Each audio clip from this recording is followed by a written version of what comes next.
How to hide view counts on Instagram Reels. Hi everyone, I'm here to assist you today without any delay. Let's jump right in. First, open Instagram.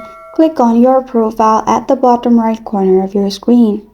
Then, if you click on Reel, now you are able to view my views. But what we can do is click on three lines at the top right corner of your screen. You will find Settings and Activity pop up. In here, scroll down and click on Creator Tools and Controls. In here, scroll down and then you will find View Counts on Profile. Click on it. After that, simply turn on Hide View Counts. And after that, you're good to go.